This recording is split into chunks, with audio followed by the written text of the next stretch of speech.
আমরা অনেকক্ষণ ধরে দাঁড়িয়েছিলাম। স্যাররা আমাদেরকে দেখছিল। আমাদের ট্রেন ছিল 7টার সময়, কিন্তু আমাদের ট্রেন লেটে এসে 12টায় এসেছে।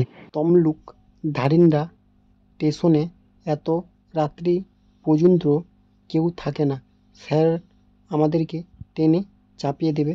স্যারদেরকে অসংখ্য ধন্যবাদ, আর স্যারকে স্যালুট জানাই আমাদের মতন মানুষের পাশে থাকার জন্য।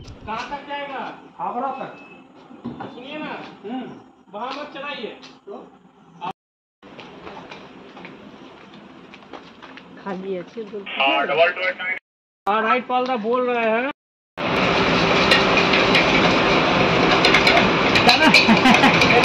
भाई मखाड़े में रहती है नहीं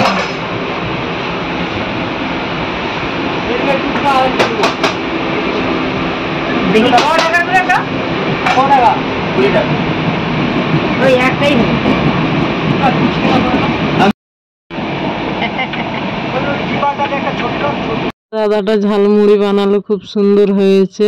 আর ভিডিওটা শেষ অবধি দেখতে থাকুন। আমরা কোথায় যাচ্ছি হঠাৎ করে, আর কি করতেই বা যাচ্ছি। আমরা এই ট্রেনটায় আসছি, আর হাওড়া স্টেশন অনেক কষ্ট, অনেক কষ্ট, অনেক কষ্ট।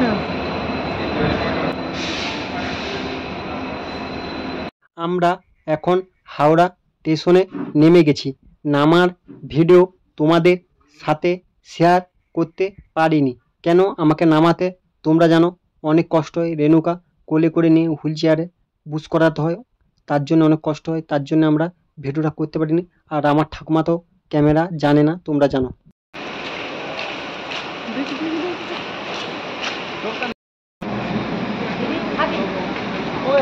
আমরা হাওড়া থেকে ট্যাক্সি ভাড়া করব আমরা জানি, কিন্তু ট্যাক্সিতে এত ভাড়া বলছে।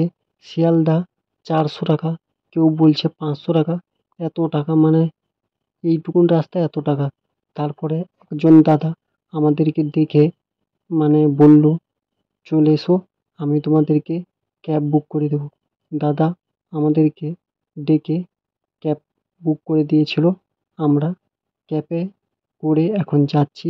তোমরা দেখতে পাচ্ছ শিয়ালদা স্টেশনে আমরা ঢুকে গেছি। শিয়ালদা স্টেশনের চারপাশে তোমরা দেখতে পাচ্ছ ডাব, আরও অনেক কিছু ফল রয়েছে। কত লোক! এখনো বাজে রাত্রি 2টো, তাও প্রচুর মানুষ। এখানে মনে হচ্ছে ফলের আড়ত হয়, এখানে মনে হচ্ছে পাইকারি সবাই মাল করে, তার জন্য এত ভিড়। আর কলকাতা শহর মানে সব সময় প্রচুর লোক থাকে।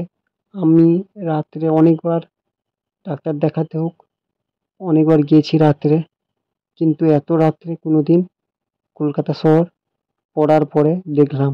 খুব ভালো লাগছে। যখন ভালো ছিলি তখন ওখানে দুর্গাপূজা দেখতে গেছিলাম। খুব সুন্দর কলকাতায় দুর্গা পুজো হয়।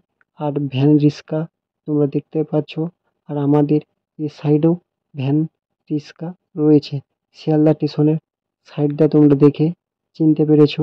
আর আমরা যাচ্ছি স্টেশনের দিকে, মানে একদম পুরো স্টেশনের কাছে যেয়ে আমাকে ছেড়ে দিবে। আর দেখতে পাচ্ছ তো তোমরা ট্রেন, যে সব কুলিরা গাড়িতে করে লোকের মালপত্র নিয়ে যায় স্টেশনে। দেখতে পাচ্ছ রাত্রে ট্রেন দাঁড়িয়ে আছে। আমরা শিয়ালদা থেকে শান্তিপুরে ট্রেন ধরার জন্য দাঁড়িয়েছিলাম। কোথায় লাগবে ঠিক বুঝতে পারছি না। ভাবছিলাম 8 নম্বরে লাগবে, তারপরে কেউ বলছে 9 নম্বরে, কেউ বলছে 10 নম্বরে। ওরকম করতে করতে বোর্ডের সামনে দাঁড়িয়েছিলাম।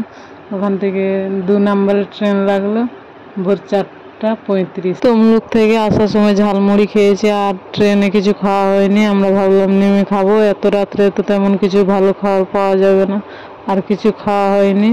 আমরা ট্রেনে উঠে গেছি। তোমরা ভাবছো আমরা কোথায় যাচ্ছি? আমরা শান্তিপুর যাচ্ছি। আমার অনেক দিনের শখ ছিল মানে কাপড় দেখার। শান্তিপুরে প্রচুর শাড়ির কালেকশন আছে, আর শান্তিপুরে চেনা দিদি দাদা আছে, তাদের সাথে দেখা করার কথা ছিল, কিন্তু দিদির কাজ পড়ে গিয়েছে। তার জন্যে দিদি আসতে পারিনি।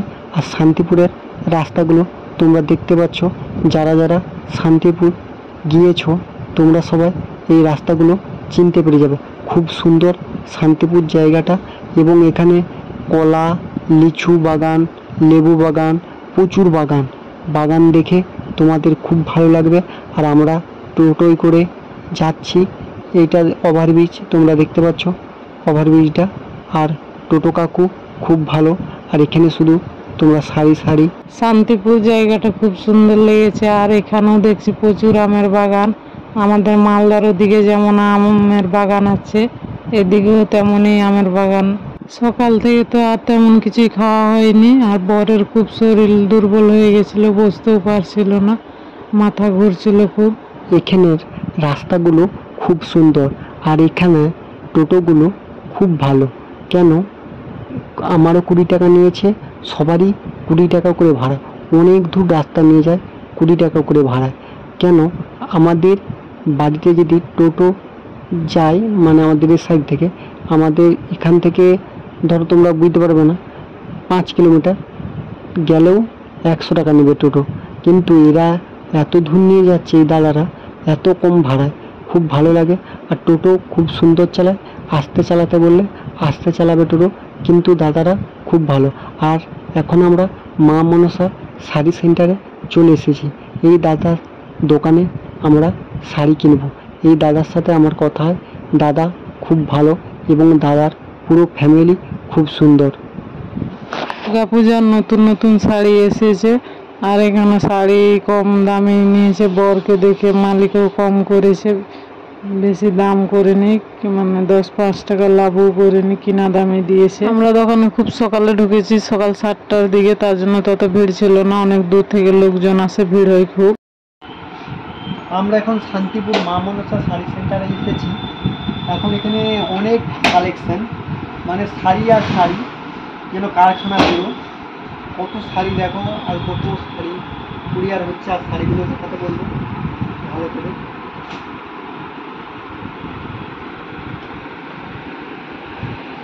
প্রচুর শাড়ি আছে এখানে, তোমাদের যে যে শাড়ি প্রয়োজন এখান থেকে সব শাড়ি পেয়ে যাবে তোমরা। আমাদের কাপড় নেওয়া হয়েছে, আর এখন আমরা ট্রেনে উঠে গেছি। কিছু খেতেও পারিনি, হোটেল পাইনি। আর নতুন মানুষ, একটা অসুস্থ মানুষকে নিয়ে কোথায় যাব, তার জন্য ট্রেনে উঠে গেছি শিয়ালদার। আর তাড়াহুড়া করে যেতে হবে, লাস্ট ট্রেন আছে একটাই। আর খুব কষ্ট হয়েছে, বড়কেও ভাল লাগছে না, সকাল থেকে কিছু খেতেও পারেনি। একটা করে বিস্কুট খেয়ে 3 জন আছি। এবার আমি ঠাকুমা আর বরকে নিয়ে এসে, এবার সত্যি খুব কষ্ট হয়েছে বরের। একটা অসুস্থ মানুষ সকাল থেকে না খেয়ে আছে, কিছুই খেতেও পায়নি, আর কিছু খাওয়াতেও পারেনি। যতটুকু পেরেছি অল্প অল্প ভিডিও করেছি। শিয়ালদায় এসে কিছু খেতে পারিনি, আর তাড়াহুড়া করে বেরিয়ে যেতে হয়েছে। আধা ঘন্টার মধ্যে পৌঁছাতে হবে। লাস্ট ট্রেন হাওড়া থেকে তমলুকের আছে, তারপরে আর ট্রেন নেই, কাটা ট্রেনে যেতে হবে। আর আমরা যে স্টেশনে নামবো, এই স্টেশন পৌঁছাতে পারবো না। আর ভিডিও করতে পারিনি। ভিডিওটা ভালো লাগলে লাইক, কমেন্ট, শেয়ার করো।